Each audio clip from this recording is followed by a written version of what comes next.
আসসালামু আলাইকুম। হ্যালো বন্ধুরা, কেমন আছো তোমরা? আজকে বিফ তেহেরি করব। প্রথমে মাংসটা আমি ভালো করে ধুয়ে নিয়েছি, পরে ছোট ছোট করে পিচ করে নিলাম। এটা তেহেরির জন্য মাংস ছোট ছোট করে কেটে নিতে হয়। দেখুন আমি এই সাইজ করেছি। এভাবে আমি মাংসগুলো কেটে নিব।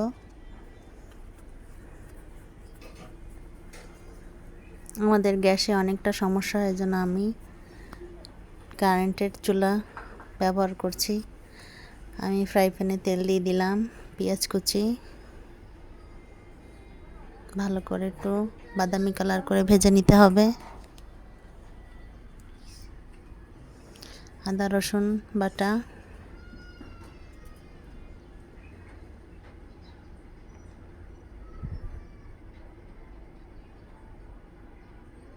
এটাকে ভালো করে কষিয়ে নিতে হবে।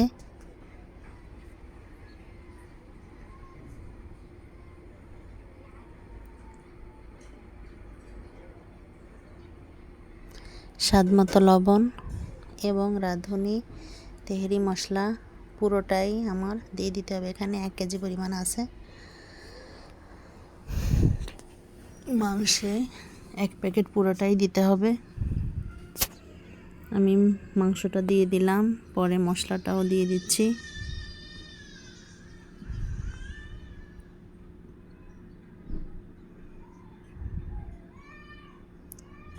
মাংসটা ভালো করে মাখিয়ে নিতে হবে।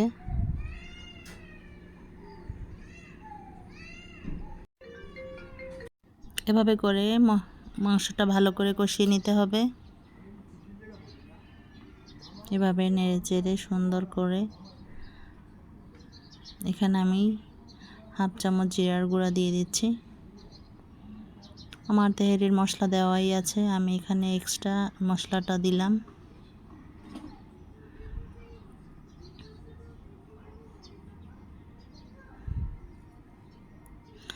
আমি এখন ঢাকনা দিয়ে দিলাম।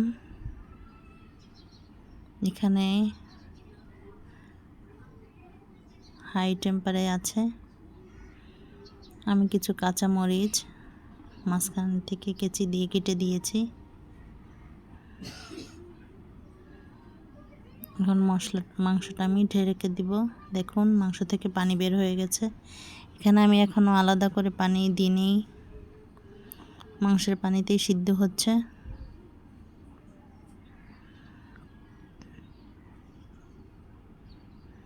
পানিটা একটু টেনে টেনে আসছে, ভাজা ভাজা হচ্ছে। দেখুন মাংসটা প্রায় কষানো হয়ে গেছে।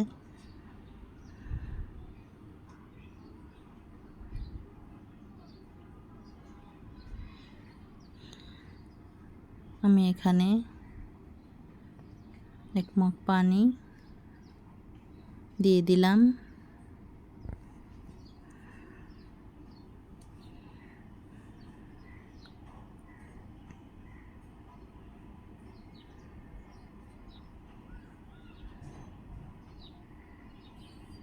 দেড় মগ অনুযায়ী পানিটাই দেয়া হবে। আমি এখানে আর কোনো পানি অ্যাড করব না। এতটুকু পানিতেই আমার মাংসটা সিদ্ধ করতে হবে। মাংসটা আমার হয়ে আসছে, দেখুন।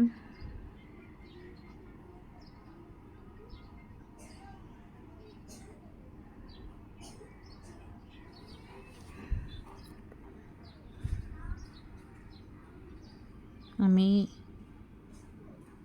খুন্তি দিয়ে আস্তে আস্তে করে দেখছিলাম যে মাংসটা সিদ্ধ হয়েছে কিনা। দেখলাম যে হয়েছে, প্রায় হয়ে আসছে।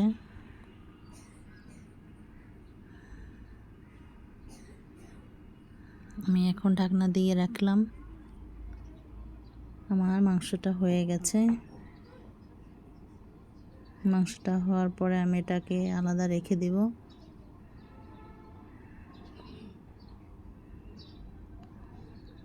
পোলাওর চাল নিয়েছি, এখানে আমি ধুয়ে ঝরা দিয়েছি। দেখুন অনেকটা ঝরা ঝরা হয়েছে। তেল দিয়ে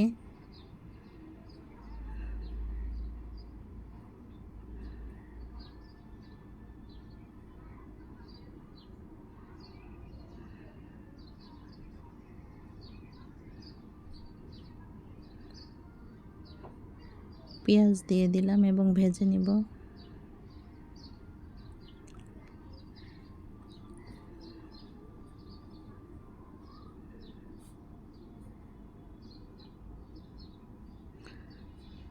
চাল দিয়ে আমি ভেজে নিয়েছি।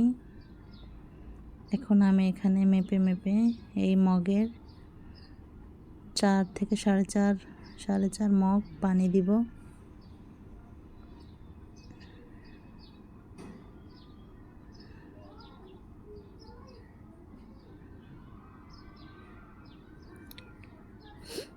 এখন আমার পানি দেওয়া হয়ে গেছে। আমি এখন ঢাকনা দিয়ে রাখলাম।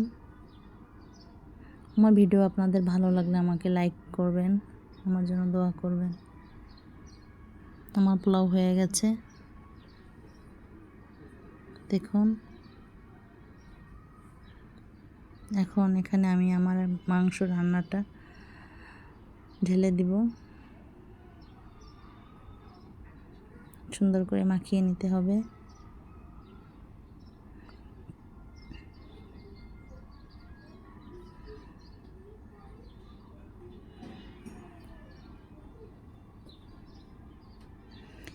ঝাঁকিয়ে নিব।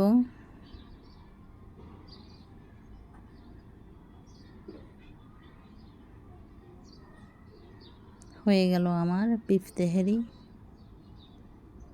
দেখুন কেমন কালার আসছে। বাসায় আপনারা বানাবেন, পরিবারদের নিয়ে খাবেন। আমি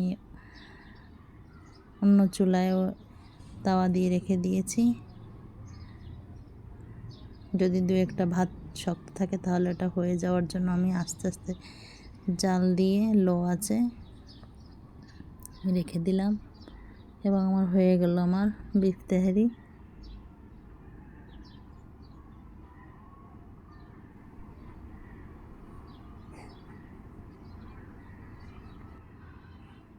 এভাবে করে শেষ হয়ে গেল আমার বিফ তেহারি রান্না। এখন পরিবেশন করব। অনেক সুস্বাদু হয়েছে, দেখতেও অনেকটা কালারফুল, খেতে অনেকটা মজা। ভালো থাকবেন, সবাই আমাকে দোয়া করবেন। আসসালামু আলাইকুম।